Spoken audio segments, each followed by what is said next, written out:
C'est vrai que ça fait longtemps qu'on a quitté Digne-les-Bains et le département des Alpes de Haute-Provence.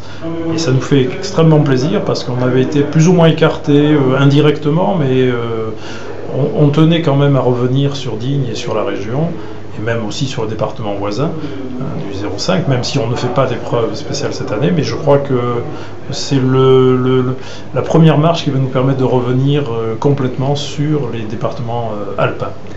Le 18 janvier précisément, les pilotes les plus huppés du monde seront là présents, dont Sébastien Loeb. Sébastien Loeb, oui, a re-signé un petit contrat pour le Rallye Monte-Carlo. Il sera au volant de sa Citroën habituelle. Et il ne sera pas tout seul, puisque l'équipe officielle Citroën sera là, ainsi que deux autres Citroën dans l'écurie, on va dire, junior. On aura également des Ford, et on aura bien entendu la nouvelle Polo WRC avec Sébastien Ogier qui sera aussi présent. La présentation de cette voiture sera faite d'ailleurs à Monte-Carlo le 8 décembre. Pour revenir sur Digne-les-Bains et ce qui précède, on accomplira une nouvelle fois 6 torontoirs par le fameux col de Fontbelle.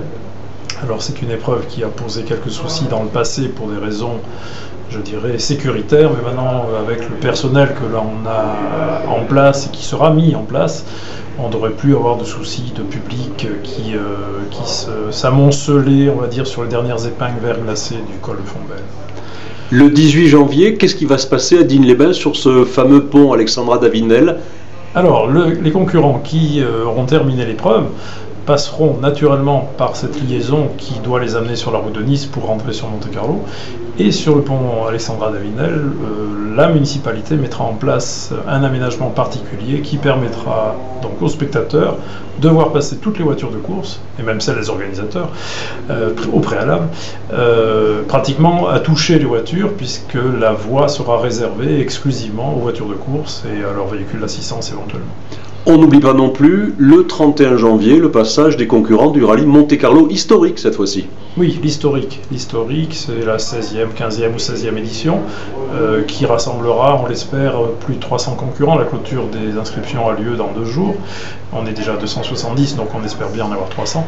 Et on sera sur Digne-les-Bains le 31 janvier, après avoir parcouru une épreuve dans le département des Hautes-Alpes. Et on sera là entre 9h30 et 14h30 sur la place du Tempinet, où il y aura un contrôle de passage.